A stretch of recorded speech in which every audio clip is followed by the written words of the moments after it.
Hey guys, welcome back to the another video. आज की इस वीडियो से हम फिर से स्टार्ट करने जा रहे हैं अपने एग्ज़ाम की तैयारी को। आज हम इस वीडियो में हिंदी को देखने वाले हैं। हिंदी के कुछ मतलब स्टोरीज देखेंगे और कुछ ऐसी चीज़ें देखेंगे जो आपके निबंध से, जो कि आपकी राइटिंग सेक्शन से रिलेटेड है। ठीक है, तो एक बात याद रखना मेरी कि आपको रट्टा मारने की ज़रूरत नहीं है। अगर आप रट्टा मार पाते हो तो बहुत अच्छी बात है, वरना एक दिन में आप इतना ही कर सकते हो कि जब भी राइटिंग के बारे में कुछ आए, ठीक है, या कुछ भी लिखने के बारे में आए, तो उसके अंदर आप इतना ज्ञान भर देना, इतना ज़्यादा उसे डिस्क्रिप्टिव वे में लिख देना, उस पर कोई दिक्कत नहीं होगी, आपको मार्क्स मिल जाएंगे। लेकिन फालतू की चीज़ें नहीं, उसी हिंदी से रिलेटेड लिखना है आपको।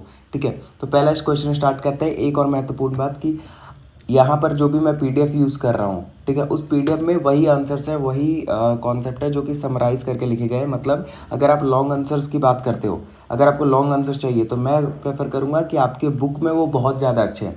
कहीं से भी आपके जो बुक में है वो बहुत ज़्यादा अच्छे आंसर्स लिखे हुए हैं। बस यही है कि उसमें कुछ वर्ड्स हैं या उसमें इस तरीके से डिस्क्रिप्टिव वे में लिखा हुआ वो याद नहीं होता, दिमाग में घुसता नहीं है। ठीक है, और ये पीडीएफ आपको कहाँ मिलेगी, तो देखो नीचे एक टेलीग्राम चैनल का लिंक है। इस बार टेलीग्राम चैनल है, व्हाट्सअप नहीं है, आपको मांगना नहीं पड़ेगा। टेलीग्राम चैनल का लिंक है, आप वहाँ जाकर उसे ज्वाइन करोगे, वहीं पर आपको पीडीएफ पड़ी हुई मिलेगी। ठीक है, चाहे वो हिंदी ए हो चाहे वो हिंदी बी हो।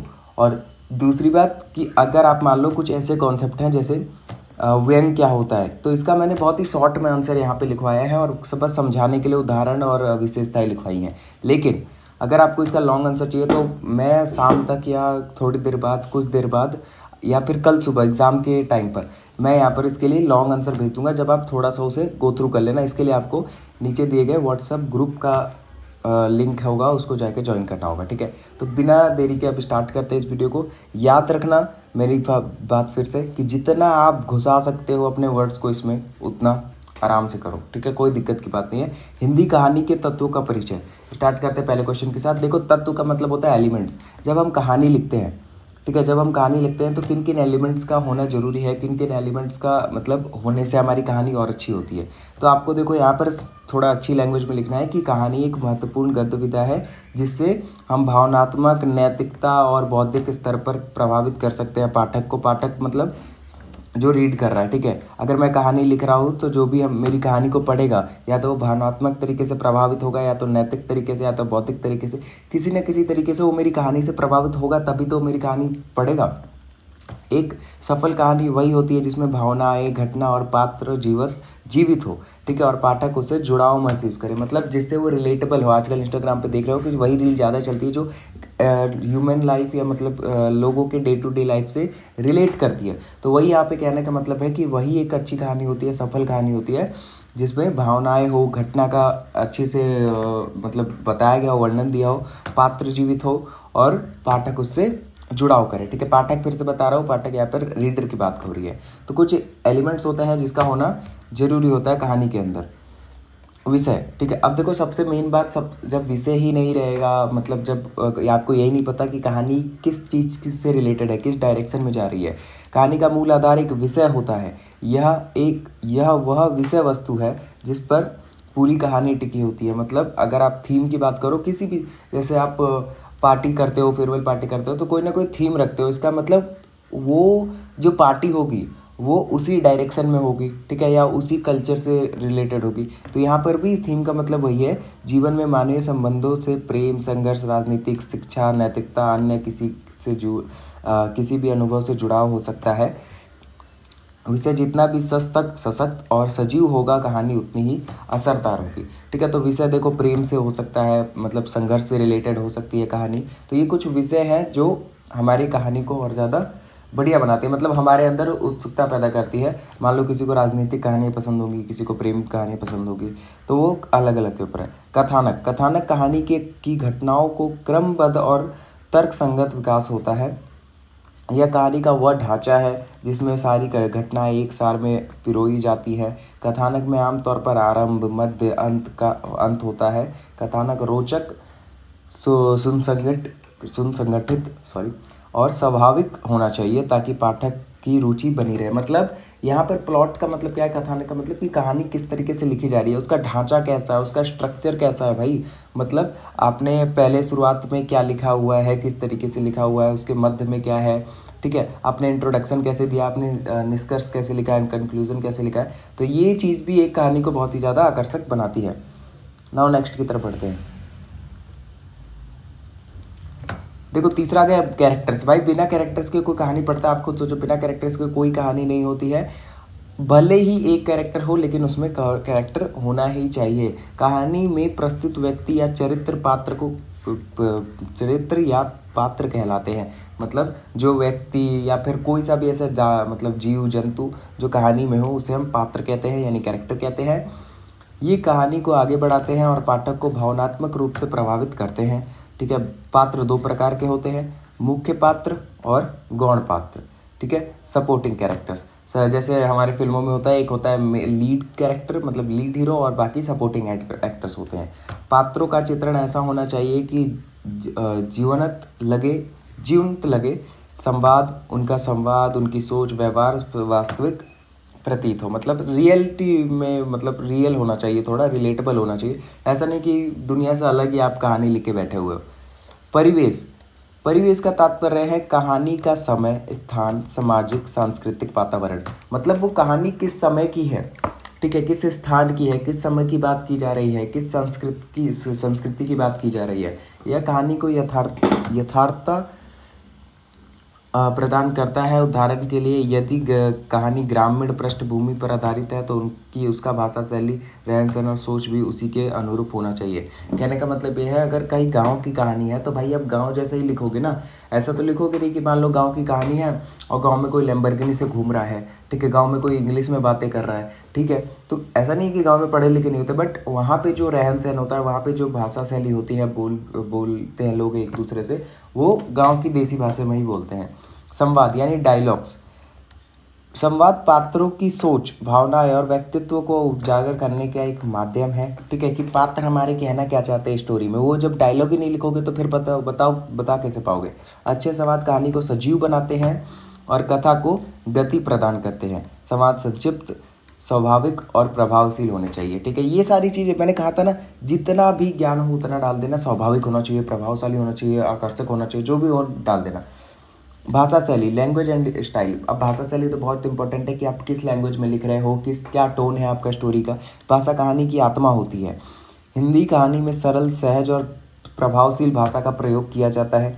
एक और बात, किसी भी स्टोरी, अभी मैं स्टोरी बताऊंगा, ठीक है, आपको स्टोरी पता चल जाएगा, बहुत अच्छी बात है। लेकिन अगर ऐसा कोई स्टोरी आता है, ऐसा कोई क्वेश्चन आता है जिसमें बोले कि भाई इसमें भाषा शैली की बात बताओ, तो एक बात बताओ, कहानी पढ़ने के बाद आपको ये तो पता लग जाएगा कि कहानी में कैरेक्टर्स क्या है, कहानी में क्या क्या हो रहा है।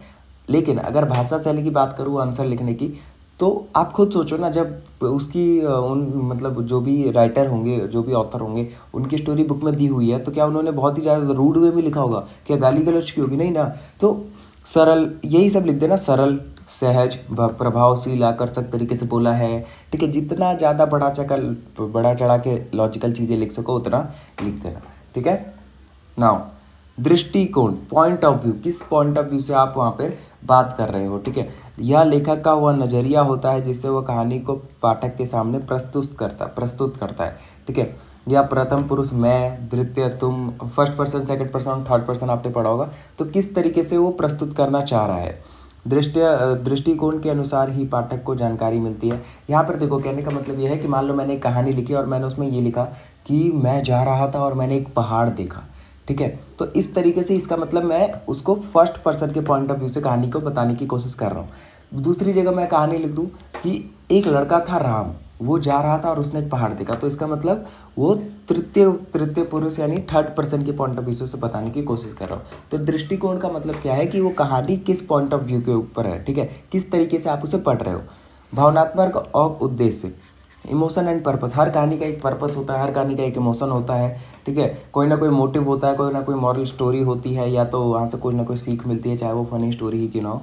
कहानी में किसी न किसी भावना का होना आवश्यक है, करुणा, प्रेम, क्रोध, व्यंग, ठीक है।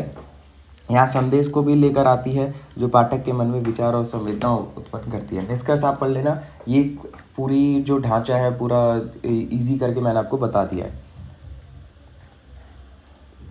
नेक्स्ट, कहानी विधा का सामान्य परिचय दीजिए। सामान्य परिचय देना है, अभी हमने पढ़ा यहाँ पे बता देना है, ठीक है। कुछ प्रमुख विशेषताएं निम्नलिखित, ये सब बता देना। कहानी साहित्य का एक प्रमुख गद्य विधा है, याद ये तो हर चीज में लिख देना, कोई दिक्कत नहीं। जो जीवन की किसी घटना, अनुभव, समस्या संक्षिप्त, रोचक, प्रभावशाली ढंग से प्रस्तुत करती है, ठीक है। यह एक ऐसी रचना होती है जो पाठक को कुछ ही समय में मनोरंजन के साथ साथ भावनात्मक, नैतिक। कहानी के बारे में जो लिख सकते हो यार लिख देना।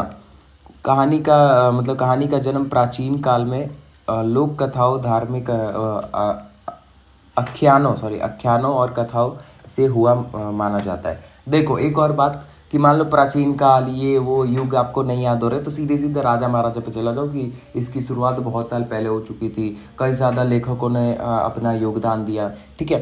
तो बीच में ऐड कर लो, बीच में ऐड करना सीख जाओ आप, आंसर्स को जितना लंबा हो सके उतना बना के खींच देना। लेकिन आधुनिक कहानी एक विकसित और संपूर्ण साहित्यिक विधा के रूप में 19वीं शताब्दी के उत्तरार्ध में उभरी। भारत में आधुनिक कहानी की शुरुआत प्रेमचंद जैसे महान लेखकों से मानी जाती है, ठीक है। एक और बात कि आपको ये सारी चीज़ें कंट्रोवर्शियल चीज़ें लिखना, मतलब कंट्रोवर्शियल चीज़ें मतलब कि आज की जो नई कहानियां हैं और जो पहले की पुरानी कहानियां होती थी उनमें कई ज़्यादा हमें डिफरेंस देखने को मिलता है, ठीक है। पहले के जो कहानी लेखक होते थे वो शब्दों को पूरा उड़ेल के डाल देते थे अपनी कॉपी में, अपने पन्ने में, ठीक है। उनमें एक भाव होता था, ऐसी चीज़ें लिख देना कहानी से प्रक्रिया, ताकि जो सर चेक कर रहे हो उनको भी लगे कि भाई मतलब बंदा कुछ करके ही मानेगा, मतलब बंदे में ज्ञान बहुत है, ठीक है। कहानी का प्रमुख विशेषताएं निम्नलिखित। संक्षिप्तता, मतलब बिल्कुल डिटेल में, ठीक है। लंबी नहीं होती बट एकदम ऐसी होनी चाहिए जो समझ में आए। और एक और बात यार, मैं बोल रहा हूँ कि ऐड कर देना, ये लिख देना, वो लिख देना, उन लोगों के लिए बोल रहा हूँ जो भाई नहीं पढ़े हैं अभी तक या एक दिन में बढ़िया मार्क्स लाना चाहते हैं या एक दिन में निकलना चाहते हैं। ऐसा नहीं है कि आप पढ़ चुके तभी मैं आपको फोर्स कर रहा हूँ कि भाई यही लिख कर आना, यही लिख कर आना, और फिर आप बोलो कि ऐसा ऐसा बोला था, ठीक है। कहानी अधिक लंबी नहीं होती, इसमें अनावश्यक विस्तार नहीं होता, मतलब जितना रिलेटेड है कहानी से, जितना इंपॉर्टेंट है उतना लिखो और बताओ कि उसमें इमोशन क्या, बस बात खत्म। एकता, इसमें एक ही मुख्य घटना, विचार एवं भाव होता है जिससे एकता बनी रहती है, मतलब एक ही घटना के बारे में बात की जाती है शुरू से लेकर लास्ट तक, जो मेन पॉइंट होता है, ठीक है। प्रभाव उत्पादकता, ठीक है। हार्ड वर्ड तो यार मैंने भी यूज़ कर लिए पर कोई नहीं। प्रभावकता, अगर प्रोनाउंस गलत किया हो तो उसके लिए सॉरी। कहानी का अंत या घटनाक्रम पाठक पर गहरा प्रभाव डालता है। अभी देखो इस थर्ड वाले पॉइंट को काटना और सीधे सीधे लिख देना प्रभाव डालने योग्य या प्रभावशील, कि प्रभाव डालना मतलब प्रभाव डालना चाहिए, ठीक है। उस घटना का या उस कहानी का कोई ना कोई प्रभाव होना चाहिए, ठीक है। गहरा प्रभाव होना चाहिए पाठक पर, सीधी सीधी बात है। यहाँ इतना हार्ड वर्ड लिखा हुआ है। पात्र चित्रण, बहुत कम पात्र होते हैं, पात्र बहुत कम रखते हैं, लेकिन उनका चित्रण जीवंत और सजीव होता है, लेकिन उनका चित्रण इस तरीके से होता है कि वो हमारे निजी जीवन पे प्रभाव डाल सके, ठीक है। संवाद और भाषा, डायलॉग्स और भाषा का भी ध्यान रखा जाता है। तो देखो मैं चाहता हूँ ना कि मतलब कुछ भी करके ईजी तरीके से हम इसको निपटा दें, ज़्यादा इसे कॉम्प्लेक्स ना बनाए, ठीक है। क्योंकि ऐसे सब्जेक्ट में अगर आप कॉम्प्लेक्सिटी का मतलब कॉम्प्लेक्स बनाओगे तो फिर कॉस्ट अकाउंटिंग, इंटरनेशनल बिजनेस को हटाओ, थ्योरी है, लेकिन कॉस्ट अकाउंटिंग में क्या करोगे, फिर तो उसमें दिक्कत हो जाएगी। तो उस पर ध्यान लगाना है हमको, ये तो बस निकलना है। कहानी के प्रकार, सामाजिक कहानी, प्रेम कहानी, रूढ़िवादी और पौराणिक कहानी, मनोरंजन कहानी, प्रेरणात्मक कहानी। ये मुझे लगता है समझाने की जरूरत नहीं है, निष्कर्ष पढ़ लेना एक बार, ठीक है। अब यार सामाजिक और प्रेम कहानी में आपको बस समझाने बैठूंगा तो फिर क्या ही मतलब रह जाएगा। हिंदी कहानी का विकास यात्रा पर प्रकाश डालिए। विकास यात्रा पर यहाँ पे प्रकाश डालना है। विकास यात्रा अगर आपको याद ना हो तो मैं बता रहा हूँ क्या करना है आपको। देखो विकास यात्रा में आपको युग के बारे में पढ़ाया जाएगा, मतलब ये इन लेखक के युग में ये हुआ था, इनके युग में ये हुआ था, ठीक है। तो आपको याद करने की कोशिश करना है, ठीक है। नहीं होता है तो कुछ लेखक के नाम याद कर लो, उससे रिलेटेड, और फिर उनका ही युग बनाकर, टाइम तो छोड़ ही देना, टाइम इग्नोर करना, उनका ही युग बनाकर फिर नीचे आपको जितना ज्ञान हो सके, ठीक है, जितना हो सके अच्छी चीज़ें वो भर देना, ठीक है। ठीक है। हिंदी कहानी का इतिहास, मैं ये नहीं, देखो नहीं आएगा तब की बात कर रहा हूँ, फिर से बता रहा हूँ मैं आपको, ठीक है। क्योंकि रट्टा मारना, देखो this is not possible for me also, क्योंकि मैं इतना ज़्यादा रट्टा मार सकूँ वो भी इस सब्जेक्ट को, ठीक है, या समझ सकूँ या इतना याद ही कर सकूँ यार, इतना ज़्यादा मेरे से भी नहीं हो पाएगा। और आपसे होता है तो बहुत अच्छी बात है। फिर भी हिंदी कहानी का इतिहास बहुत ही समृद्ध और विविधतापूर्ण है, ठीक है। इसका विकास 20वीं सदी के शुरुआत में हुआ, लेकिन इसकी जड़ें 19वीं सदी में ही देखने को मिलती हैं। मतलब 20वीं सदी के शुरुआत से इसका विकास होना स्टार्ट हुआ, लेकिन ये पता चलता है कि भाई 19वीं सदी में ये विकास मतलब था, ठीक है, ये एग्जिस्ट करता था। तो ये छोटी छोटी लाइन तो आपको याद ही हो जाएंगी। अब भाई इतना भी कंजूसी मत कर देना। हिंदी कहानी में समाज, संस्कृति, राजनीतिक और मानव जीवन के अनेक पक्षों को अपनी अभिव्यक्ति दी है। यहाँ पे देखो, हिंदी कहानी का विकास यात्रा पूछ रहा है, ऊपर की कुछ लाइन उठाना जो हमने ऊपर आंसर पढ़ी कि हिंदी में ये होता है, हिंदी कहानी में ये होता है, उसको भी इसको थोड़ा बड़ा बना के लिख देना, बात खत्म। प्रारंभिक दौर, हिंदी कहानी का बीजारोपण भारतेंदु युग जो कि 1868 से 1885 तक, मैंने फिर बोला इसको इग्नोर करना टाइमलाइन को। उस समय कहानियाँ धार्मिक, नैतिक, उद्देश्यात्मक होती थी। मैंने कहा था ना अच्छी अच्छी बातें लिखनी है। यह कहानियाँ शिक्षा पर प्रद होती थी, ठीक है, जिनका उद्देश्य पाठकों को नैतिकता का पाठ पढ़ाना था, देशभक्ति जगाना था, उनको बताना था कि कैसे अपने देश के लिए कुर्बानी देते हैं, कैसे प्यार करते हैं, ये सब। इन कहानियों में कल्पना, चमत्कार का प्रभाव अधिक रहता था। अब भाई पिछले के ज़माने में परियों की कहानी सुना देती थी हमारे दादा दादी, ठीक है, तो उस समय के जो लेखक होंगे वो भी तो चमत्कार और कल्पना की बात ज़्यादा करेंगे। लल्लू लाल, हरिश्चंद्र, प्रताप नारायण मिश्र आदि लेखकों ने इस समय के कहानी के बीज बोए, ठीक है, समझ में आया। प्रारंभिक दौर में अब आता है द्विवेदी युग। ये क्या है? इस समय हिंदी कहानी में थोड़ी गंभीरता प्राप्त की। अब देखो, आप जो पहले वाला पॉइंट लिखोगे ना, जो भी पॉइंट लिख रहे हो पर पहले वाले पॉइंट पे आपको अच्छी अच्छी बातें बतानी, फिर दूसरे वाले पॉइंट पे आपको स्टार्ट इस चीज़ से करना है कि इस समय हिंदी फिर थोड़ा डेवलप हुआ, इस समय लोगों ने फिर धीरे धीरे और अच्छी कहानी और हिंदी में बदलाव आने स्टार्ट किए। भाई अब युग बदल रहे तो बदलाव आना स्टार्ट करोगे ना। में यथार्थ सामाजिक जीवन के लिए सामने आने लगे। पंडित माधवराव सप्रे, सॉरी यार अगर ये राव मतलब गलत प्रोनाउंस हो रहा है तो, ठीक है, की कहानी एक टुकड़ी भर मिट्टी की हिंदी की पहली मौलिक कहानी मानी जाती है। ये पहली मौलिक कहानी है, इसे थोड़ा याद कर लेना, थोड़ा जोर लगा के। कौन सी? एक टोकरी भर मिट्टी। इसमें सामाजिक यथार्थ, चरित्र चित्रण और सजीव संवादों की झलक दिखाई देती है। इसके बाद बालकृष्ण भट्ट और रामचंद्र शुक्ल जैसे लेखकों ने भी कहानियाँ लिखी, ठीक है, आया समझ में। आप एक काम करना, कोई अगर देखो मैं आपको बता रहा हूँ, अगर आपको ना याद हो लेखक का नाम, ठीक है, दिमाग में ना आए तो एक भारी भारी कोई पुराने ज़माने के नाम सोचना, ठीक है, और ऐड कर देना कि इन्होंने भी लिखने की कोशिश की, इन्होंने भी आगे बढ़ाया, ठीक है। मतलब अब नहीं आ रहा है तो कोई छोड़ के मत आ, मेरा कहने का मतलब ये। प्रेमचंद युग, अब प्रेमचंद जैसे ये लेखकों का नाम नहीं बदलना है, मैं पहले ही बता रहा हूँ, उनका ही नाम बदले फिर बचा क्या। यह हिंदी कहानी का स्वर्ण युग माना जाता है, ठीक है, सबसे बेस्ट काल माना जाता है, गोल्डन पीरियड जिसे कहते हैं हम लोग। मुंशी प्रेमचंद को हिंदी कहानी का जनक कहा जाता है। उन्होंने कहानियों को ग्रामीण जीवन, किसान, श्रमिक स्त्री, जातिवाद, गरीबी, अन्याय जैसे विषयों से जोड़ा, ठीक है, कहानियों को ऐसे जोड़ा कि मतलब इन सब पे भी लिखा जा सकता है। प्रेमचंद को कहानियाँ जैसे पंच परमेश्वर, बड़े घर की बेटी, कफन, सदगति आदि आज भी बेहद लोकप्रिय है। उन्होंने आज भी यह हमारे बुक में दिया रहता है यार, ठीक है। नाउ नेक्स्ट, प्रगतिवाद युग, ठीक है, प्रगतिवाद युग। इस समय हिंदी कहानी में सामाजिक परिवर्तन और क्रांति की भावना दिखाई दी। लेखक ने शोषण, अन्याय, देखो जिस तरीके से आगे बढ़ता जा रहा है उस तरीके से हमारे पाप बढ़ते जा रहे हैं, उस तरीके से अन्याय, शोषण बढ़ता जा रहा है, तो अब कहानियाँ उस पर भी होंगी। उस समय कहानियाँ उस पर नहीं होती थी, अब कहानी उस पर भी होगी। तो यहाँ पे आप ऐड कर सकते हो कि भाई इस समय पर ज़्यादातर घटनाओं के क्रम के बारे में, देश के बारे में, इन सब चीज़ों के बारे में लिखा जाने लगा, ठीक है। सज्जन सिंह, यशपाल, भीष्म साहनी, ये सब चीज़ें, ये सब राइटर्स लिखते थे। नए कहानी आंदोलन 1950 के दशक में हिंदी कहानी में एक नई दिशा का उदय हुआ, जिसे नई कहानी आंदोलन कहा गया। इसमें व्यक्ति की आंतरिक संवेदनाओं, संघर्षों, मनोवैज्ञानिक पहलुओं पर ध्यान दिया गया।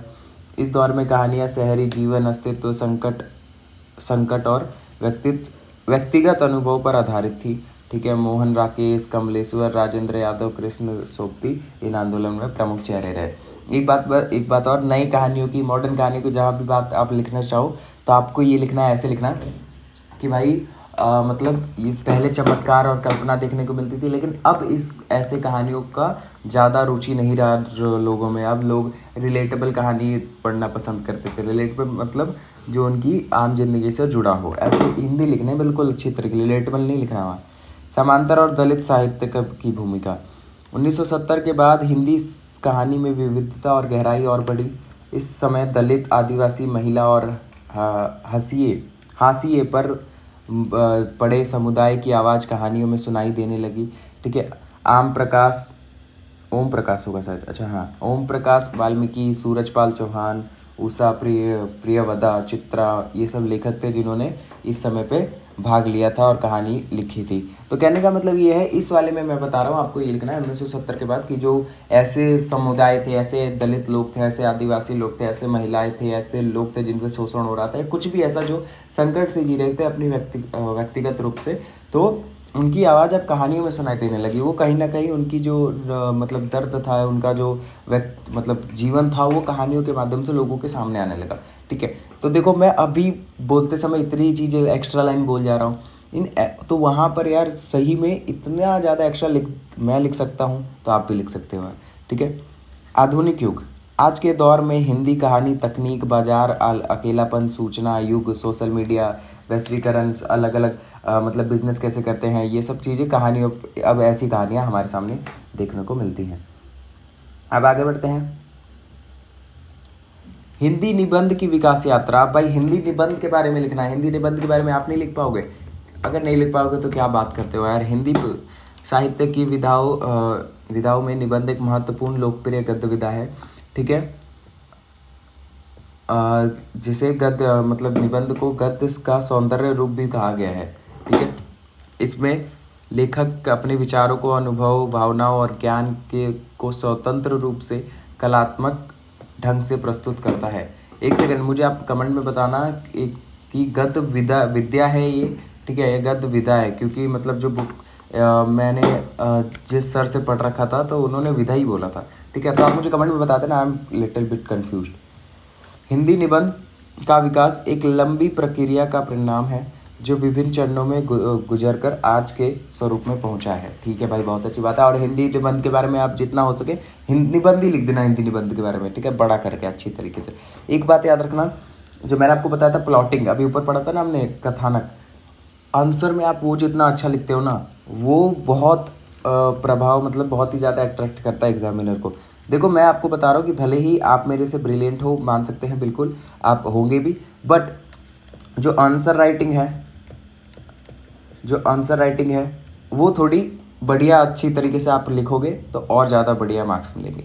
ठीक है, मैं आपको वैसे नहीं बोल रहा कि आप मतलब ताने वाने नहीं दे रहा, बट आपको समझा रहा हूँ कि यार अच्छी तरीके से लिखना तो ज़्यादा बढ़िया रहता है। ओवर स्मार्ट बनने की कोशिश मत करना कि मतलब लिख के चले आए, पैराग्राफ लिख कर भाग गया। ठीक है, टाइम कम हो वो अलग की बात होती है। निबंध का प्रारंभिक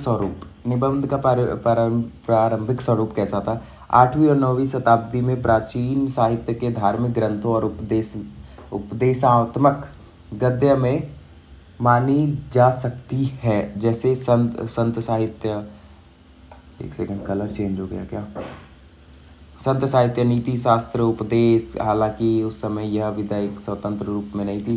तो ये याद रखना कि पहले प्रारंभ में क्या होता था, पहले संत होते थे, पहले हमारे ऋषि मुनि होते थे, तो वो इनके हमारे पास देखने को मिलते थे इनके निबंध। तो पहले स्वतंत्र रूप में नहीं थी, अन्य विधाओं के अंतर्गत ही आती थी। ठीक है, पहले निबंध एक अलग टॉपिक नहीं हुआ करता था, पहले किसी और टॉपिक के अंदर ही आता था। आधुनिक हिंदी निबंध का प्रारंभ। हिंदी में स्वतंत्र निबंध लेखन की वास्तविक शुरुआत 19वीं शताब्दी में मानी जाती है। ठीक है, इस समय भारतीय पुनर्जागरण, ठीक है, पुनर्जागरण, समाज सुधार आंदोलन और स्वतंत्रता संग्राम के कारण कई सोच और विचारधाराओं पर उदय हुआ। तो एक बात बताओ यार, जैसे जैसे टॉपिक बदलता जा रहा है, आपने कहीं ना कहीं तो हिस्ट्री पढ़ी होगी। ठीक है। कहीं ना कहीं आपने हिस्ट्री का एक दिमाग में इमेजिनेशन होगा कि भाई 19वीं सदी में क्या हुआ था, 18वीं सदी में हमारे पास क्या देखने को मिला था। तो जिससे जैसे आपके कि 18वीं सदी में कौन सा टॉपिक ज़्यादा महत्वपूर्ण था, वो था हमारे पास आंदोलन देखने को मिले थे 1857 का, ठीक है। इन सब का आंदोलन देखने को मिला था। फिर 19 शताब्दी में क्या हुआ, आज़ादी से रिलेटेड मिले हमें देखने को। तो उन टॉपिक को आप ऐड करते जाना कि भाई निबंध फिर इन पे भी स्टार्ट होने लगे। समझ में आया। आरंभिक निबंधकार, ठीक है, भारतेंदु हरिश्चंद्र, बाल मुकुंद गुप्त और प्रेमचंद, ठीक है। ये लोग तो सबसे मेन थे, इनका नाम भूलना नहीं है आपको। भारतेंदु युग, इस काल में निबंधों में धार्मिकता, सामाजिक सुधार और स्वदेश प्रेम की भावना प्रमुख थी, ठीक है। भाषा सरल और जन सामान्य के लिए उपयुक्त बनाई गई, बहुत अच्छी बात है। द्विवेदी युग, आचार्य महावीर प्रसाद द्विवेदी ने निबंध को गंभीरता, तर्क, भाषा, शुद्धता और शैली में अनुशासन प्रदान किया। यह युग निबंध को गद्य साहित्य का सम्मानजनक विधा बनाने में सफल रहा, ठीक है। बहुत अच्छी बात है। अच्छा देखो, बहुत इजी हिंदी लिखी है इसलिए मैं इसे एक्सप्लेन नहीं कर रहा, आराम से आपको समझ में आ गया होगा। छायावादी युग, इस समय निबंधों में भावुकता, अंतिम चिंतन, साहित्यिक सौंदर्य का समावेश हुआ। जयशंकर प्रसाद, सूर्यकांत त्रिपाठी, निराला महादेवी वर्मा जैसे कवियों ने निबंध विधा में योगदान दिया, ठीक है। बहुत अच्छी बात है। महादेवी वर्मा को श्रृंखला की कड़ियाँ जैसे एक सुंदर भावनात्मक निबंध संग्रह है। मतलब देखो यार, मैंने कहा था ना, यहाँ पे देखो ज्ञान लिखा हुआ है, बस आपको कुछ लेखक उठाने में आप इन्होंने बहुत ज़्यादा योगदान दिया, बहुत ज़्यादा निबंध को अच्छा बनाया, बस। प्रेमचंद युग, प्रेमचंद का बदलना नहीं है, याद रखना। प्रेमचंद ने यथार्थवादी दृष्टिकोण से निबंध लिखे। उन्होंने किसानों, गरीबों, स्त्रियों, अभी ऊपर जो कहानी की बात है वही यहाँ पे लिखती। आधुनिक युग, अब हिंदी निबंध हर क्षेत्र को स्पर्श करने लगा, राजनीतिक, सामाजिक। आधुनिक युग में पर्यावरण, जो पाप होते हैं आधुनिक युग में, हमारे कलयुग में, वो सब ऐड कर देना है, ठीक है। नेक्स्ट की तरफ बढ़ते हैं। हिंदी निबंध की विशेषताएं, विषयों का विविधता, ठीक है, एक से एक किसी भी विषय पे आप लिख सकते हो। शैली की स्वतंत्रता, ठीक है, किसी भी तरीके से आप लिख सकते हो, मतलब गंभीरता से भी लिख सकते हो, व्यंग्यात्मक से भी लिख सकते हो, आत्मकथा भी लिख सकते हो, आप फनी भी लिख सकते हो, कॉमेडियन भी लिख सकते हो, प्रेमिका के लिए भी लिख सकते हो, ठीक है। सामाजिक जागरूकता, आप समाज को जागरूक कर सकते हो निबंध की वजह से। भावनात्मक अभिव्यक्ति, आप अपने भावनाओं को भी अभिव्यक्त कर सकते हो निबंध के अवसर से, मतलब अपनी भावनाओं को लिख सकते हो। आपके घर में भी आपकी नहीं सुनी जाती, एक काम करो, जल्दी से निबंध लिख के पब्लिश कर दो, सुनी जाएगी फिर, ठीक है। नाउ हिंदी एकांकी विधा का सामान्य परिचय। हिंदी एकांकी, मैंने कहा था ना, कुछ ऐसे इंपॉर्टेंट टॉपिक है जो आपको पढ़ता होना चाहिए। यहाँ भी देखो, स्टोरी तो 2-2 मिनट का काम है, स्टोरी 2-2 मिनट में उड़ाएंगे और वीडियो को ख़त्म करेंगे। अब इसी में टाइम लग रहा है, जो लग रहा है, थोड़ा पेशेंस रखो। अगर नहीं है पेशेंस तो यार थोड़ा फास्ट कर लो वीडियो को, और क्या, पर वीडियो को छोड़ के मत जाना।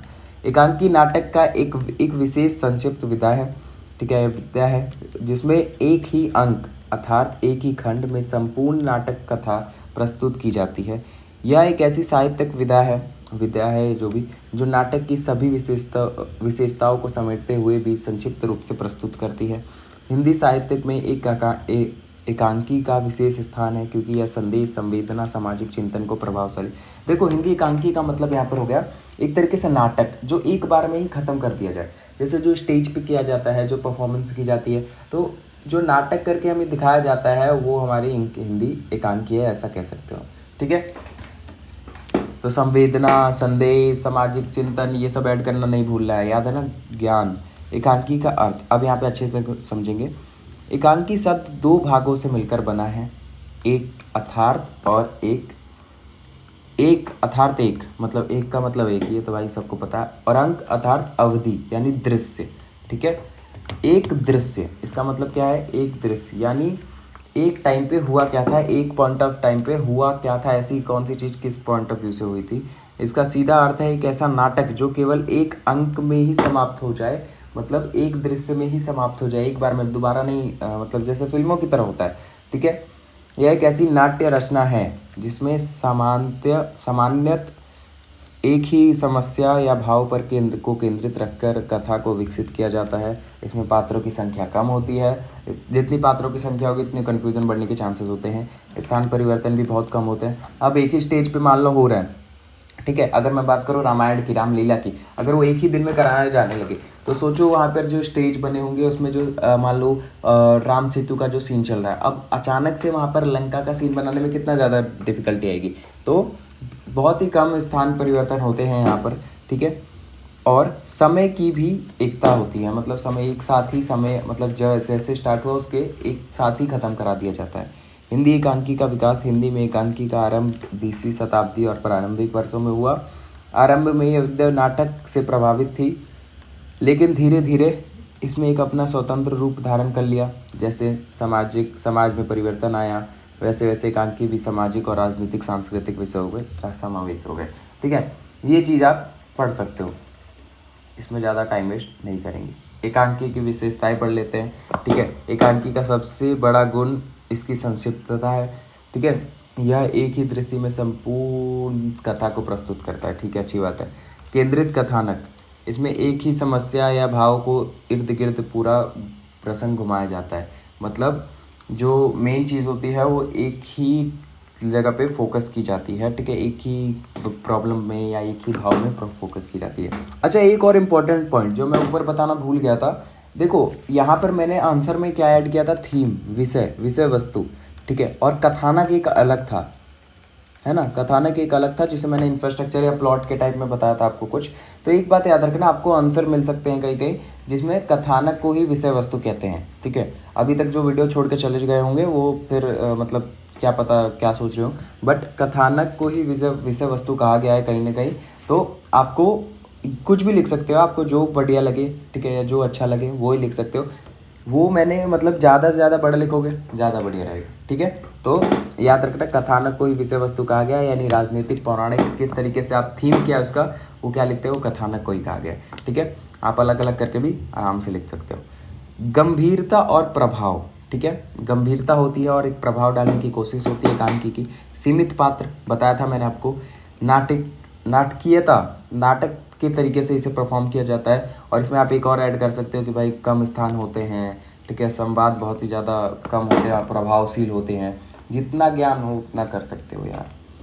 प्रमुख हिंदी एकांकीकार भगवती चरण वर्मा, डॉक्टर राजकुमार वर्मा, मोहन राकेश, शिवनाथ सिंह, जगदीशपुर, ये सब एकांकीकार है प्रमुख हिंदी के। हिंदी एकांकी का महत्व, ठीक है। अब यार महत्व पढ़ने मत बैठो, महत्व आप खुद से भी बढ़िया बना के लिख सकते हो, PDF आपको मिल ही जाएगा। निष्कर्ष इसका पढ़ लेते हैं ताकि आपको समझ में आ जाए। हिंदी एकांकी विद्या आधुनिक हिंदी साहित्य का एक महत्वपूर्ण प्रभावशील विद्या है। यह कम समय में अधिक प्रभाव छोड़ने वाली रचना होती है। समाज के विविध पक्षों पर उजागर करती है। देखा, मैंने कहा था ना, जितना ज्ञान हो सके यार उतना ज्ञान यहाँ पे डाल दिया करो, कोई दिक्कत की बात नहीं। इतना रटने बैठोगे ख़त्म हो जाएंगी चीज़ें।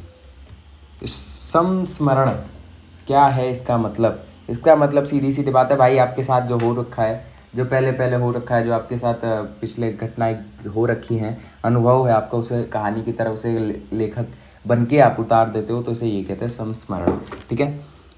वह साहित्यिक विद्या है, संस्मरण वह साहित्यिक विद्या है जिसमें लेखक अपने अतीत के अनुभव, स्मृतियों, महत्वपूर्ण घटनाओं का वर्णन करता है। सीधी सीधी बात है, ठीक है। यह आत्मकथात्मक गद्य का हिस्सा होता है। आत्मकथा, जैसे आत्मकथा लिखते हैं ना, ऑटोमेटिक कह रहा हूँ, ऑटोबायोग्राफी लिखते हैं ना, उसी का हिस्सा है ये, ठीक है। मेरे साथ जो हुआ है, आत्मकथा क्या होती है कि इसमें हम पूरी अपने जीवन की पूरी चीज़ें लिख देते हैं कि भाई क्या हुआ था मेरे साथ, क्या नहीं हुआ था, वो होती है। तो उसी का एक छोटा पार्ट आता है हमारे पास संस्मरण, मतलब किसी एक घटना के बारे में लिखना बस, परंतु इसमें पूरे जीवन का नहीं होता, बल्कि किसी एक विशेष घटना के बारे में लिखा जाता है, ठीक है। यह इसे थोड़ा अच्छे तरीके से लिख देना। परिचय मतलब इसमें भावनात्मक होती हैं चीज़ें, इसमें लेखक के प्रभाव डालना चाह रहा है कि उसके साथ जो चीज़ें होंगी आपके साथ ना हो, तो थोड़ा ऐड कर देना। विशेषता है, लेखक की व्यक्तिगत दृष्टिकोण और अनुभव प्रमुख होते हैं, ठीक है। भाषा भावनात्मक, आत्मीय और वर्णनात्मक होते हैं। ऐतिहासिक और सामाजिक संदर्भों का भी समावेश हो सकता है, ठीक है। एक से एक यहाँ पर हार्ड वर्ड का यूज़ किया गया है, ठीक है। बताओ यार, सीधी बात है। विशेषताओं में ये लिख देते कि लेखक अपने व्यक्तिगत दृष्टिकोण से कुछ ना कुछ कहना चाहता है, ठीक है। या फिर दूसरा पॉइंट ये लिख सकते थे कि इससे कहीं ज़्यादा समाज में प्रभाव पड़ता है, कुछ भी लिख सकते थे आप, लेकिन यहाँ पर हार्ड का यूज़ किया गया। भावनात्मक ये ठीक है, आत्मीय ये ठीक है, वर्णनात्मक ये ठीक है। उदाहरण, महादेवी वर्मा की मेरा परिवार, महादेवी वर्मा ने जो मेरा परिवार लिखा था, या श्रृंखला की कड़ियाँ, ये उनके पास्ट एक्सपीरियंस के बेसिस पे लिखा था। हरिवंश राय बच्चन, अच्छा हरिवंश राय बच्चन, क्या भूलूं क्या याद करूं, ये भी एक संस्मरण है उनका। ठीक है। महत्व, हमें लेखक के जीवन को झलक देने के साथ साथ उस समय की सामाजिक और सांस्कृतिक स्थिति को भी समझने में मदद करता है कि मतलब उस समय पे समाज कैसा था। ठीक है। उस समय पे लोगों की सोच कैसी थी, उस समय पे एक पर्टिकुलर रीजन में लोग कैसे रहते थे, उनका रहन सहन क्या था। व्यंग बहुत लोगों को पता होगा। व्यंग क्या होता है? व्यंग का मतलब होता है ताने मारना, सीधी सीधी बात है। व्यंग एक ऐसी साहित्यिक विद्या है जिसमें लेखक हास्य के माध्यम से समाज की कुरीतियाँ, राजनीतिक भ्रष्टाचार और मानव व्यवहार विरोधाभासी पर तीखा प्रहार करता है। मतलब हंसते हंसते उनकी बेइज्जती करता है, हंसते हंसते उनको बताता है कि भाई तुम कहाँ स्टैंड करते हो। इसका उद्देश्य केवल हंसाना नहीं बल्कि सोचने पर मजबूर करना होता है। ठीक है। विशेषता है, हास्य के साथ साथ आलोचना का तत्व होता है। ठीक है। सामाजिक और राजनीतिक मुद्दों पर तंज किया जाता है। ठीक है।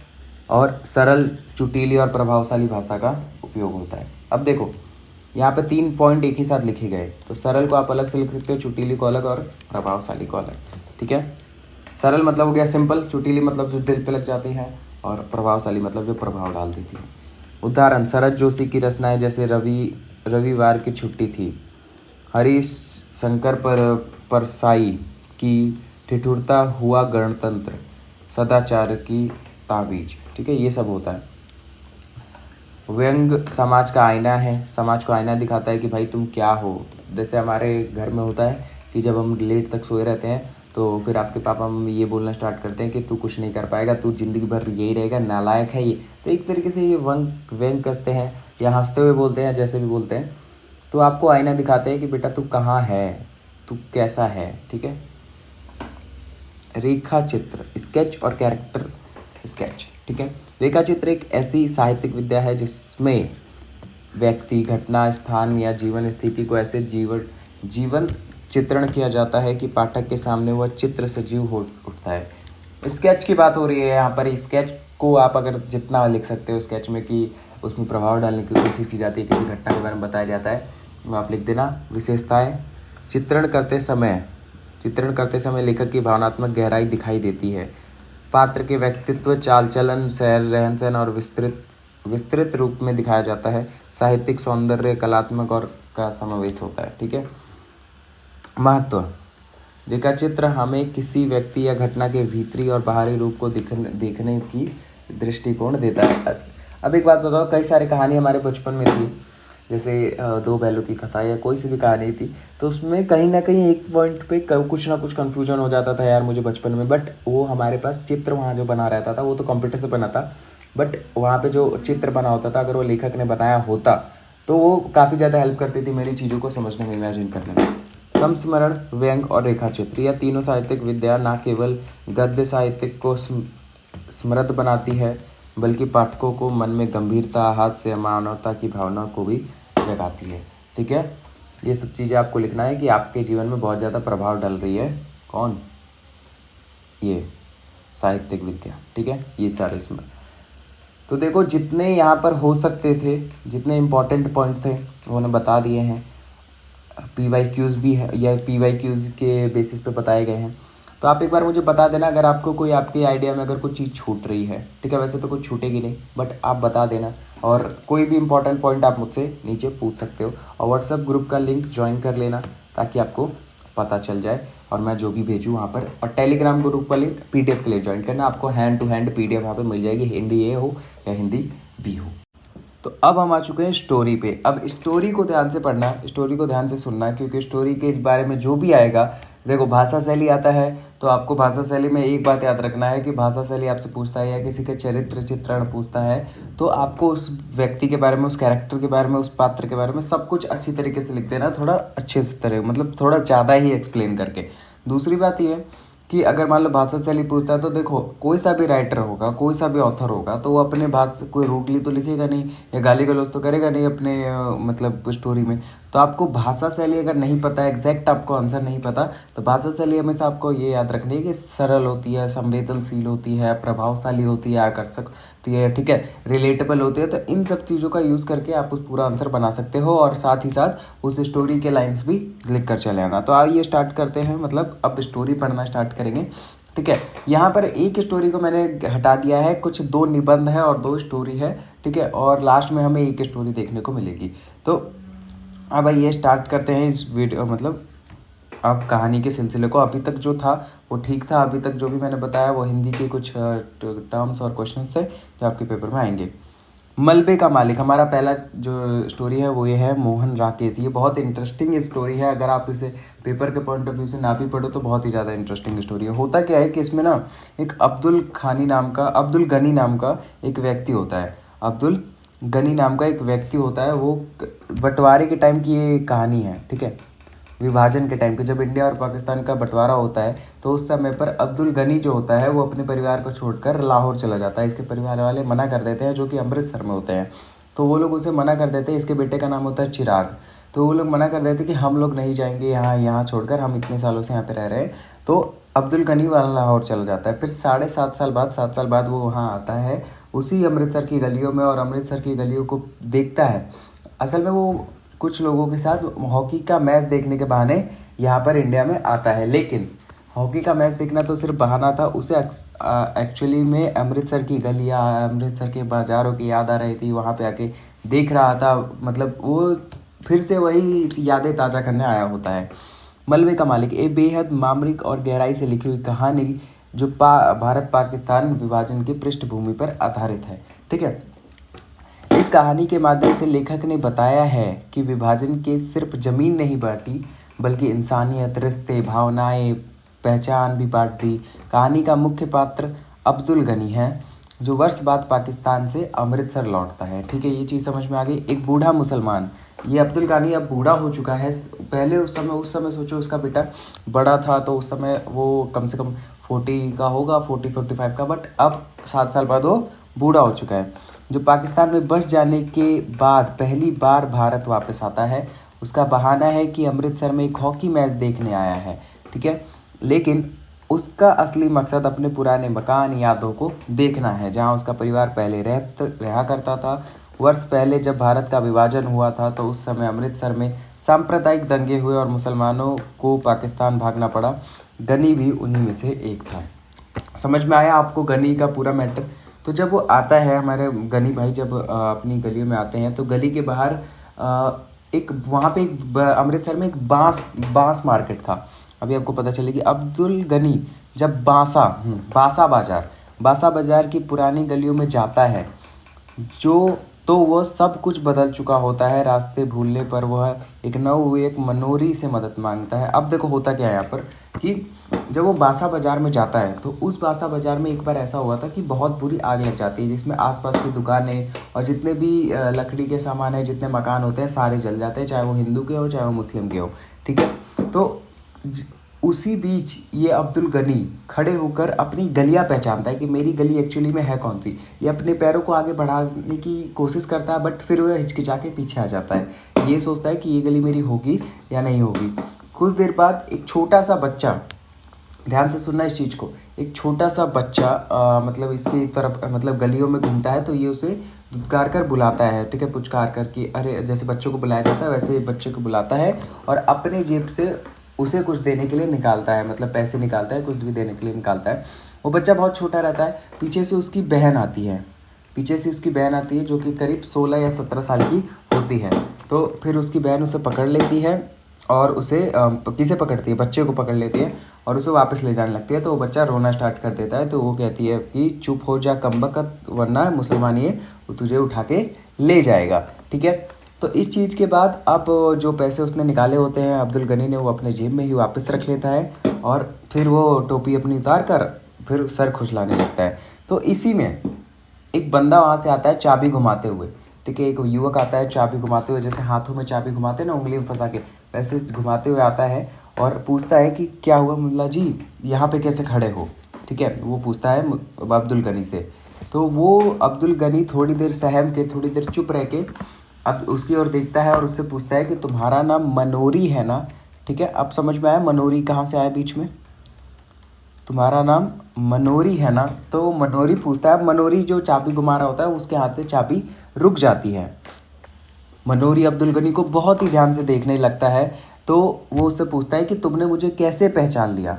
ठीक है, तो अब्दुल गनी कहता है कि मेरा बेटा चिराग, चिराग गनी जिसका नाम था, तो चिराग बहुत साल पहले, 7 साल पहले तुम्हारा दर्जी हुआ करता था, वो भी तुम लोगों का दर्जी हुआ करता था। तो मनोरी भी उसे पहचान लेता है कि अब्दुल भाई आप आए हो। तो मनोरी उसका हाथ पकड़ के फिर उसे अपने घर की ओर ले जाता है। यहाँ पर एंट्री होती है एक विलेन की, जो कि पीपल के पेड़ के नीचे लेटा होता है रक्का पहलवान। पहले आप पढ़ लेते हैं थोड़ा। जो उसे पहचान लेता है, ठीक है, और उसके पुराने मकान तक ले जाता है मनोरी। लेकिन वहाँ पहुँचकर जो वो देखता है उससे उसका दिल टूट जाता है। वो बहुत सुंदर घर अब एक जले हुए मलबे में बदल चुका था। अब उसका जो घर होता है वो पूरी तरह से जल के टूट चुका होता है। उसका मकान अब टूटी हुई ईंटों, गिरी हुई दीवार और जले हुए दरवाजों का ढेर बन चुका होता है। गनी भावुक हो जाता है। उसके मलबे को देखकर वह अपने बेटे चिरागुद्दीन नाम था उसका, बहू और पोता पोती की याद में टूट टूट कर रो पड़ता है।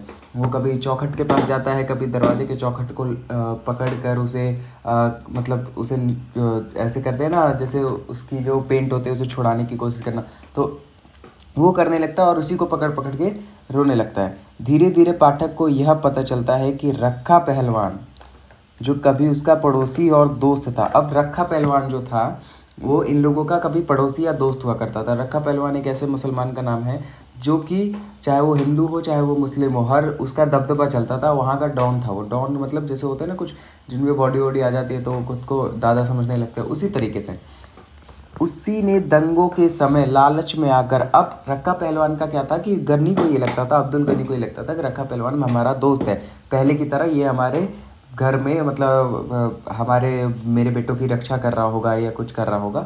तो अब्दुल गनी को ये लगता था। लेकिन एक्चुअली में जो रक्का पहलवान था उसकी नज़र थी चिराग के घर पे, यानी अब्दुल गनी के घर पे। पूरे परिवार के मौत के घाट उतार दिया जाता है। होता ये है कि जब वो वहाँ जा चुका होता है तो कुछ साल पहले जो रक्का पहलवान है वो चिराग के घर जाता है और चिराग को नीचे बुला के फिर उसे बोलने लगता है, मारने लगता है कि ले पाकिस्तान, ले तुझे पाकिस्तान देता हूँ, और उसे वहीं ख़त्म कर देता है। फिर उसी के साथ उसके पूरे परिवार को ख़त्म कर दिया जाता है और लाश का कोई ठिकाना नहीं मतलब राज का कोई ठिकाना नहीं पता चलता, ताकि वह उसका मकान हड़प सके, इसीलिए वो उसे मार देता है। ठीक है, ये तो यहाँ तक समझ में आया। अब क्या होता है कि तभी रक्का पहलवान के पास एक बंदा जाता है और रक्का पहलवान से कहता है कि भाई अब्दुल गनी आया है। ठीक है, अब्दुल गनी आया है, वो अपने मकान के मलबे पे जाकर रो रहा है। तो रक्का पहलवान कहता है वो उसका मलबा नहीं, वो तो हमारा मलबा है। ठीक है, वो तो हमारा मलबा है। तो फिर उधर से थोड़ी देर बाद जो मनोरी होता है वो अब्दुल गनी को वापस ला रहा होता है। मनोरी को और पूरे मोहल्ले वाले को सब कुछ पता रहता है कि किसने किसकी हत्या की है। अब मोहल्ले में ये खबर होता है कि वो जो छोटे बच्चे को पैसे देने की कोशिश करता है अब्दुल गनी, वो रामदास का बेटा होता है। एक रामदास करके व्यक्ति होता है, उसका बेटा होता है। तो मोहल्ले में ये खबर फैल चुकी थी कि रामदास के बेटे को किसी एक मुसलमान ने उठाने की कोशिश की है। तो सब अपने अपने घर के अंदर जा चुके होते हैं और खिड़कियों से झांकते हैं। तो अब रक्का पहलवान को ये लगता है कि मनोरी ने कहीं अब्दुल गनी को सब कुछ सही तो नहीं बता दिया। ठीक है, यहाँ कहानी एक गहरा मोड़ लेती है। गन्नी इस बात से अनजान है कि रक्का ही उसका गुनहगार है। अब गन्नी को ये लगता है कि किसी दंगे में मेरे पूरे परिवार की हत्या कर दी गई, लेकिन गन्नी को ये नहीं पता था कि रक्के पहलवान ने ही मेरे बेटे, बहू और पोता पोती को मारा होता है। तो जो बनोरी होता है वो इस तरीके से गन्नी का हाथ पकड़कर उसके सामने से ले जाता है, मानो वो ऐसा चाह रहा हो कि वो गन्नी का आमना सामना हो ही ना रक्का पहलवान से। वह उसे देखकर मुस्कुराता है, लेकिन गन्नी का आमना सामना होता है, वह उसे देखकर मुस्कुराता है, उसे दुआएं देता है और मानता है कि शायद उसके परिवार को किसी दंगाई ने मारा होगा। अब गनी उससे एक बात कहता है कि भाई मतलब इमोशंस अपने बताता है कि तुम्हारे रहते हुए मेरे परिवार के साथ कैसा हो गया, चिराग तुम्हारा बहुत अच्छा दोस्त था। और ये हमेशा कहता था चिराग कि गनी भैया, रक्का भैया के होते हुए, रक्का पहलवान के होते हुए मुझे कोई हाथ तक नहीं लगा सकता। सोचो कितना बड़ा विश्वासघात किया उसने। यह नहीं जानता कि वही मालिक अब रक्का है।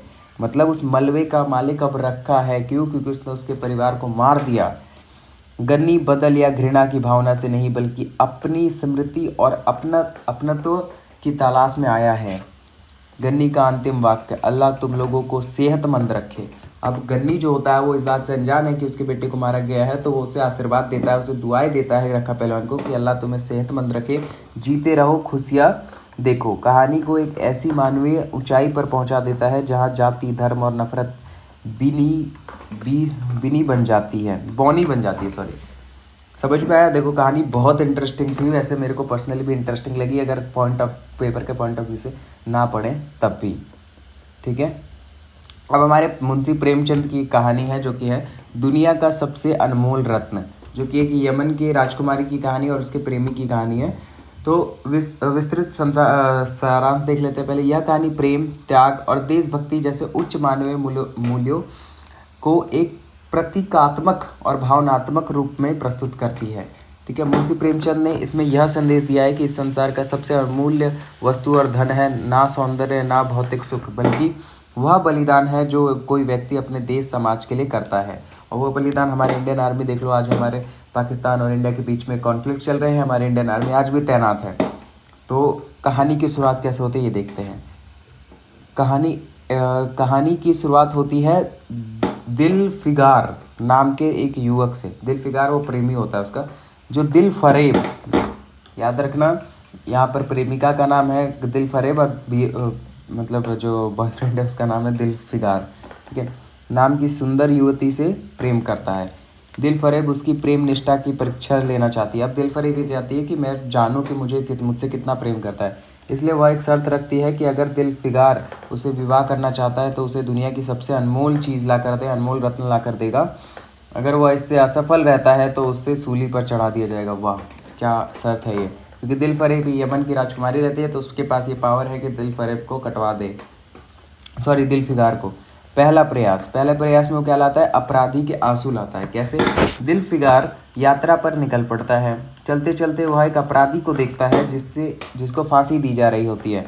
उस अपराधी की आंखों में आंसू बह रहे होते हैं। जब उससे आंसू का कारण पूछा जाता है तो वह कहता है कि वह अपने मासूम बचपन को याद कर रहा है जब वो एक निर्दोष बच्चा था। दिलफिगार को लगता है कि यह आंसू पश्चाताप, मासूमियत और एक टूटी हुई आत्मा का प्रतीक है। दुनिया की सबसे अनमोल चीज़ यही हो सकती है। वह उस आंसू को एक बूंद शीशी में भरकर दिलफरेब के पास लौटता है, लेकिन दिलफरेब उसे अस्वीकार कर देती है, यह कहते हुए कि दुनिया की सबसे अनमोल चीज़ यह नहीं हो सकती। Let me. तो दूसरा प्रयास जो कि सती की राख। दिलफिगार फिर से निकल पड़ता है। इस बार एक स्त्री को देखता है जो अपने पति की मृत्यु के बाद स्वयं को चिता में झोंककर, जैसे सती प्रथा होती थी हमारे यहाँ, सती होने जा रही होती है। समाज उसकी स्तुति कर रहा होता है और उसे देवी के रूप में पूजा कर रहा होता है। दिलफिगार को लगता है कि एक स्त्री का यह त्याग संपन्न इतना बड़ा बलिदान एक ही तो दुनिया का सबसे अनमोल रत्न है। उसे ये दुनिया का सबसे अनमोल रत्न रखता है। तो वह चिता की राख लेकर दिलफरेब के पास पहुंच जाता है, मगर दिलफरेब अभी भी असंतुष्ट थी और कहती है कि इसमें आत्म इच्छा नहीं बल्कि सामाजिक दबाव हो सकता है, इसीलिए यह भी अनमोल रत्न नहीं है। सही बात कहती है कि मान लो वो लड़की नहीं चाहती होगी कि मैं मतलब आत्महत्या करूं या फिर मैं चिता में जल जाऊं, समाज के प्रति समाज का दबाव करवा देता है। तीसरा प्रयास, देशभक्त का रंग। थोड़ा निराश होकर दिलफिगार एक युद्ध के दौरान की ओर जाता है और वह एक घायल राजपूत सैनिक, देखो यहाँ पे लिखा हुआ है Rajput is the bravest soldiers. ठीक है, चाहे वो आज हो चाहे वो पहले हो, को देखता है जो देश के लिए लड़ते अपने प्राण त्याग रहा होता है। मरते समय वह सैनिक के मुख पर मुस्कान होती है और वह देश के लिए, रक्षा के लिए स्वयं को अर्पण कर देता है।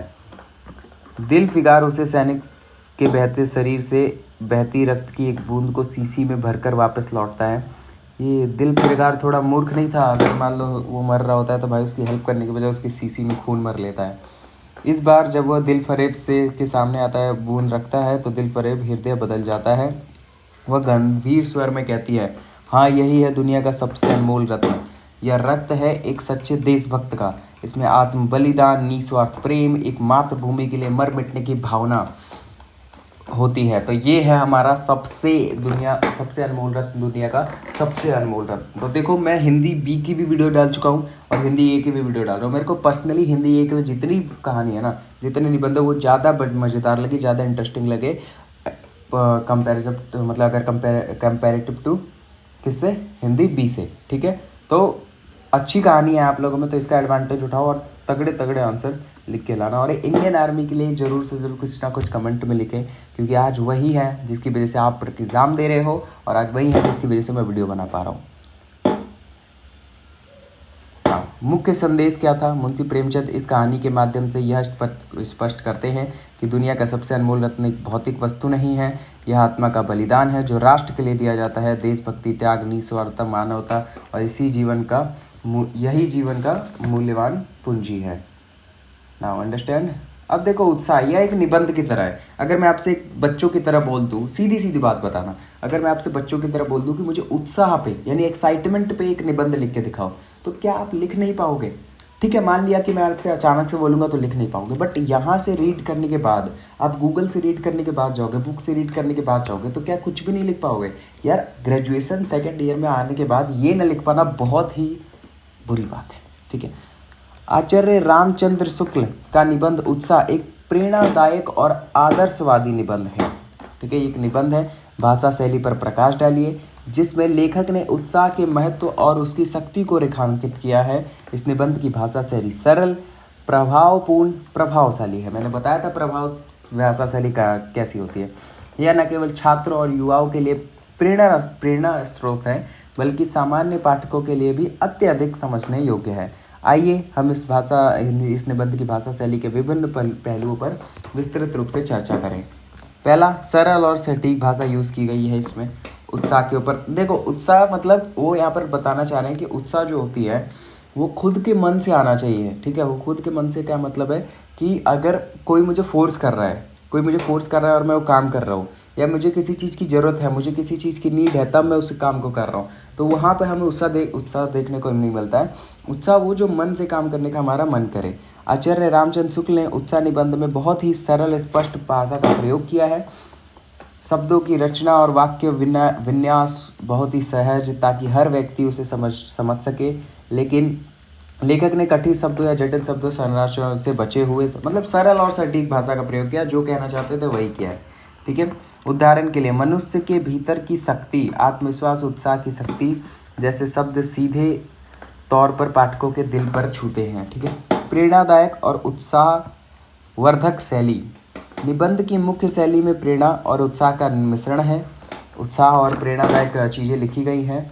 लेखक ने उत्साह की शक्ति को व्यक्त करने के लिए सकारात्मक शब्दों का प्रयोग किया है। निबंध के पूरे प्रभाव में लेखक युवाओं और सैनिकों को उत्साह से भरा हुआ उदाहरण देता है और बताता है कि अगर किसी व्यक्ति के मन में उत्साह है तो वो किसी भी संकट से पार जा सकता है। यह शैली पूरी तरह से सकारात्मक ऊर्जा और विश्वास से भरी हुई है। भावनाएं व्यक्त करता है, हर लाइन इसकी भावनाएं व्यक्त करती है। आचार्य रामचंद्र शुक्ल ने इस निबंध में भावनाओं का सुंदर मिश्रण किया है उन्होंने। ठीक है, ये चीज़ अब बताने लायक नहीं। सजीव और चित्रात्मक भाषा, साहित्यिक तत्वों का प्रयोग, साहित्यिक तत्व जो होते हैं अच्छे उपमा, रूपक, अलंकार, इन सब चीज़ों का ध्यान रखते हुए निबंध को लिखा गया है। शैली की उद्देश्य पूर्णता, मतलब कि उद्देश्य क्या था इस शैली का, ये बताता है। लेखक का उद्देश्य इस निबंध के माध्यम से पाठकों को उत्साह और आत्मबल के महत्व को समझाना था। उन्होंने प्रेरणादायक और उद्देश्यपूर्ण शैली में निबंध लिखा है, ताकि लोग अपने जीवन में उत्साह को अपनाकर अपनी कठिनाई और समस्याओं से उभर सके। समझ में आ गया? तो भाषा शैली में क्या लिखना है ये चीज़ आपको समझ में आ गई होगी। निष्कर्ष आप पढ़ लेना, यहाँ पर PDF आपको मिल जाएगा। आचरण की सभ्यता वही चीज़ है, निबंध ही है, बस मैंने यहाँ पे बहुत शॉर्ट में लिखा है। ठीक है, अगर आपको अगर मैंने बोला है आपसे कि अगर आपको PDF चाहिए केवल, तो आप टेलीग्राम ग्रुप ज्वाइन कर सकते हो, वहाँ पर आपको PDF मिल जाएगा। ठीक है, और व्हाट्सएप ग्रुप ज्वाइन करोगे तो हो सकता है मैं रात को या कल सुबह आपके पेपर की देने से बहुत पहले मैं आपको कुछ आंसर या जो मुझे ज़रूरी लगेंगे, जो यहाँ पे मैंने शॉर्ट में लिख रखे वो मैं आपको दे दूंगा, ठीक है, आपकी हेल्प हो जाएगी। आचरण की सभ्यता सरदार पूरन सिंह द्वारा लिखा गया है। एक अत्यंत विचारशील और नैतिक मूल्यों पर आधारित निबंध है।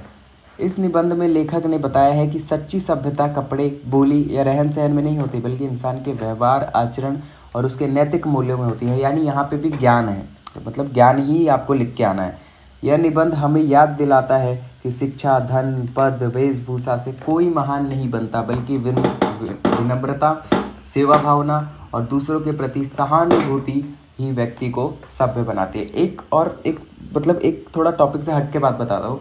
ऐसे जो निबंध है ना, चाहे वो उत्साह हो, चाहे वो आचरण की सभ्यता हो या देशभक्ति हो, ऐसे निबंध उन बच्चों के, उन स्टूडेंट्स के बहुत ज़्यादा अच्छे होने वाले हैं, वो अच्छे लिखने वाले हैं जो कि बचपन से तारक मेहता का उल्टा चश्मा देखते आए हैं। सीरियसली, मतलब उसमें जो चंपकलाल रहते हैं उनकी बातें सुनकर, उनके संस्कार देख देख कर आपके मन में इतने वर्ड आते गए होंगे, इतने ज़्यादा सेंटेंसेस आ गए होंगे कि ये स्टूडेंट्स आराम से लिख लेंगे। बाकियों की मैं ये नहीं कह रहा वो नहीं लिख पाएंगे, बट वो अच्छे से लिख पाएंगे, मतलब उनको दिक्कत नहीं होगी। मुख्य विषय वस्तु लेखक के अनुसार आज की दुनिया में लोग सभ्यता के केवल बाहरी दिखावे से जोड़ कर रखते हैं, जैसे अच्छे कपड़े पहनना, अंग्रेजी बोलना और उच्च वर्ग की जीवन शैली अपनाना।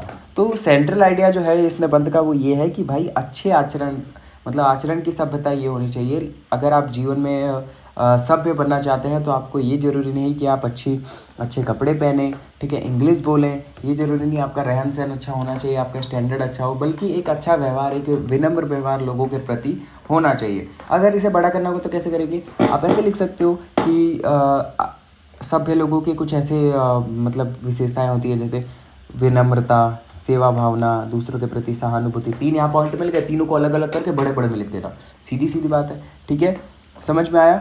और यहाँ पे फिर आपको लिखना है कि जैसे आप मान लो जिस व्यक्ति का आचरण नेक, सरल, दयालु और सेवा भाव से भरा हो, वही यहाँ पर असली में वास्तविक सभ्यता कहलाती है, ठीक है। तो आपको यहाँ पे सभ्यता को चिपका देना है कि भाई अच्छे कैसे बनना है, संत वाली सारी बातें आपको यहाँ पे चिपका देनी है, ठीक है। आपका एक क्वेश्चन यहाँ से भी देखने को मिलेगा। मुख्य बिंदु, ठीक है, मुख्य बिंदु क्या क्या है, अगर उसमें कोई दिक्कत होगी तो आप यहाँ से देख सकते हो। सभ्यता का अर्थ, लेखक कहते हैं कि सभ्यता केवल शारीरिक और भौतिक नहीं हो सकती। वह कहते हैं कि सच्ची सभ्यता व्यक्ति के व्यवहार से झलकती है। हम ऊपर ही पढ़ चुके हैं। अगर किसी का आचरण दूसरों के लिए सम्मानजनक है, नहीं है, तो वह कितना भी पढ़ा लिखा क्यों ना हो, वह सभ्य नहीं कहा जा सकता, ठीक है। आचरण की भूमिका, लेखक उदाहरण देते हैं। ये देखो, ये मैंने ऐसे पॉइंट में लिखा है, आपको जरूरी नहीं पॉइंट में लिखने को, आप पैराग्राफ में भी लिख सकते हो। एक झाड़ू लगाने वाला सफाई कर्मी भी सभ्य हो सकता है और वह अपने काम से प्रेम करता है और दूसरों के लिए सम्मान रखता है। ये लेखक ने उदाहरण दिया है निबंध के अंदर, तो ये भी आप आराम से लिख सकते हो। वहीं एक उच्च पद पर बैठा व्यक्ति भी असभ्य हो सकता है और वह दूसरों को नीचा दिखाता है या घमंड करता है, तो वो सब नहीं है, ठीक है। दूसरों की सेवा और सम्मान, लेखक ने सेवा भावना को सभ्यता की आत्मा बताई है। जो व्यक्ति बिना किसी स्वार्थ दूसरों की मदद करता है, वह सच्चे अर्थों में सभ्य है। विनम्रता और सहानुभूति, अगर कोई व्यक्ति दूसरों के परेशानियों को समझता है और उनके लिए कुछ करने की भावना रखता है, तो वह समाज के लिए आदर्श है। लेखक कहते हैं कि दूसरों के आंसू पोंछने वाला ही सच्चा सभ्य मनुष्य है, ठीक है। सभ्यता का कोई धर्म नहीं होता, जाति नहीं होती, भाषा नहीं होता, बोली नहीं होती। समझ में आया? कुछ मुख्य बिंदु से आपको चीज़ें समझ में आ गई होंगी। लेखक का संदेश वही चीज़ है सभ्य के बारे में। निष्कर्ष, एक ऐसा निबंध है जो हमें सच्चे मानवीय गुणों की ओर लौटाने का आह्वान देता है। नेक्स्ट की ओर बढ़ते हैं। दीपदान is also a very interesting story, ठीक है, जिन्हें डॉक्टर राजकुमार वर्मा द्वारा लिखी गई है। ये दीपदान ऐतिहासिक एकांकी है जिसमें 16वीं शताब्दी के चित्तौड़ की घटना को दर्शाया गया है। इस नाटक में पन्नादाई के अद्वितीय त्याग और बलिदान को केंद्रित में रखा गया है। यहाँ पर एक पन्नादाई है जिन्होंने कई ज़्यादा बलिदान दिया, बहुत बड़ा बलिदान दिया है, जो अभी आपको स्टोरी में देखने को मिलेगा। पहले हम फैमिली प्लॉटिंग समझ लेते हैं, कैरेक्टर्स प्लॉटिंग समझ लेते हैं कि एक्चुअली में क्या था ये। महाराणा सांगा। महाराणा सांगा को हम सब जानते हैं, बहुत ही महान और बहुत ही वीर थे वो। मेवाड़ के महान शासक जिनकी मृत्यु के बाद उन सत्ता का संघर्ष शुरू होता है। देखो ये रहे महाराणा सांगा जो अब मृत्यु हो चुकी है जिनकी। तो इनके दो बेटे हैं, विक्रमादित्य और कुंवर उदय सिंह। विक्रमादित्य बड़े बेटे हैं, लेकिन इनका जो मन लगता है वो लगता है पहलवानी में। ठीक है, विक्रमादित्य बड़े बेटे हैं, लेकिन इनका जो मन लगता है वो पहलवानी में लगता है। तो इसी कारण ये डिसाइड किया जाता है इंटरनली कि उदय सिंह को हम आगे चल के अपना राजा बनाएंगे, महाराणा बनाएंगे। तो इसका मतलब उदय सिंह की देखभाल करना बहुत ज़्यादा इंपॉर्टेंट होता है। ठीक है, अब एक और बात, इन लोगों की माँ भी नहीं थी, मतलब महाराणा सांगा जी की पत्नी का भी देहांत हो चुका था। तो इस केस में इनकी जो देखभाल करती थी वो करती थी हमारी पन्ना दाई। ठीक है, जो दाई होती है जो बच्चों को माँ की तरह पालती है, वो इनकी देखभाल करती थी। ठीक है, कुंवर उदय सिंह मैंने बताया महाराणा सांगा के छोटे पुत्र जो राज्य के उत्तराधिकारी थे। उत्तराधिकारी वो होते हैं जो आगे चल के मतलब एक पद संभालते हैं। पन्नादाई चंदन पन्नादाई का ही पुत्र था, जो कि उदय सिंह के साथ खेलता था, यानी उदय सिंह के ही जोड़ीदार का था, बराबर का था। वनवीर महाराणा सांगा के भाई पृथ्वीराज का दासी पुत्र था। पृथ्वीराज महाराणा सांगा के एक भाई थे, पृथ्वीराज, उनकी एक दासी पुत्र थी। दासी पुत्र का मतलब हो सकता है दासी के साथ विवाह किया हो या किसी संबंध बनाया हो, तो वहां पर दासी पुत्र थे जो कि थे बनवीर। ठीक है, बनवीर नाम का एक दासी पुत्र थे जो सत्ता प्राप्ति के लिए षड्यंत्र रचता है, और मेन जो विलन होता है वो बनवीर होता है। शामली अंतःपुर की परिचारिकता जो पन्ना के अच्छा ठीक है वो हटाओ, वो मैं समझा दूंगा। कीरत महल में झूठी पतले उठाने वाला बारी। समझ में आया? अब देखो पूरे समझ में आ गया। अब पढ़ते हैं कहानी की तरफ कि किसने क्या किया था। कहानी का सारांश। कहानी की पृष्ठभूमि 1536 ईस्वी की है, जहां महाराणा सांगा की मृत्यु के बाद उनके पुत्र कुंवर सिंह मात्र 14 वर्ष के होते हैं। राज्य को देखभाल करने के लिए सांगा के भाई पृथ्वीराज के दासी पुत्र बनवीर को नियुक्त किया जाता है। कहा जाता है कि जब तक हमारे जो उत्तराधिकारी हैं वो बड़े नहीं हो जाते तब तक आप राज्य की देखभाल करिए। बनवीर महत्वाकांक्षी और एक कुटिल होता है और वो राज्य पर पूर्ण अधिकार करना चाहता है। वो राजा बनना चाहता है। बनवीर एक रात्रि में दीपदान उत्सव का आयोजन करता है। तो होता क्या है कि एक बार एक आयोजन का उत्सव किया जाता है, और दीपदान का मतलब होता है जब हम दिए को, जो दीप होती है उसको दान करते हैं पानी में। आपने देखा होगा कभी कभार गंगा जी में, या छठ पूजा जो होती है वहाँ पर देखा गया होगा कि पानी में दिया जलाकर गंगा जी में छोड़ा जाता है। तो ऐसे ही किसी फेस्टिवल का वो आयोजन करता है जिसका उद्देश्य कुंवर सिंह की हत्या करना होता है। वो सोचता है कि मुझे कुंवर सिंह की हत्या करनी पड़ेगी। पन्नादाई जो उदय सिंह की धाई माँ है, बनवीर के षड्यंत्र को भाप जाती है। कैसे भापती है? होता क्या है, महल में वो लोग बैठे रहते हैं, तो एक जगह होती है महल में जिसे हम अगर बात करें हरम भी कहते हैं, कि जिसमें राजा के जाने का वो होता है कि सिर्फ राजा जा सकते हैं या दूसरा कोई मर्द नहीं जा सकता। ठीक है, तो होता क्या है, सब ऐसे ही सब कुछ कल चल रहा होता है। तो उदय सिंह जो होते हैं वो जिद करते हैं बन्नादाई से कि मुझे भी बाहर जाना, बट बन्नादाई उनको ये मना करती है। उनसे कहती है कि ये खतरे से खाली नहीं होगा। वो मना कर देती है और उन्हें अंदर ही सुला देती है। किसको? उदय सिंह को। ठीक है, तो उसी वक्त वहाँ पे आती है उसका नाम क्या था यार, एक सेकेंड, जो हमारी 1 सेकेंड, हाँ शामली, सॉरी भूल गया था नाम, शामली।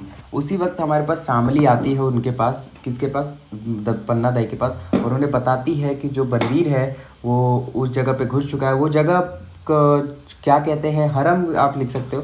उस जगह पर घुस चुका है और उसने विक्रमादित्य का हत्या कर दी है। विक्रमादित्य की हत्या कर दी है, यानी उदय सिंह के बड़े भाई की हत्या हो चुकी है। ठीक है, तो उस समय पर क्या होता है कि जब मान लो जो हमारा क्या कहते हैं उसे, बारी होता है जो पत्तल उठाता है, ठीक है, जो छोटे मोटे काम करता है महलों के, वो आता है, उसकी एंट्री होती है। तो उसके पास एक टोकरी रहती है। ठीक है, उसके पास एक टोकरी रहती है।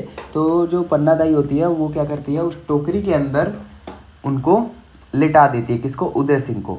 अब सैनिक हर तरफ से इनको घेर चुके होते हैं, चेकिंग चल रही होती है हर जगह, बट बारी को कोई चेक नहीं करता। उनको लगता है ये क्या ही षड्यंत्र रचेगा हमारे खिलाफ, तो उसी टोकरी में रह के महल से बाहर निकाल दिया जाता है।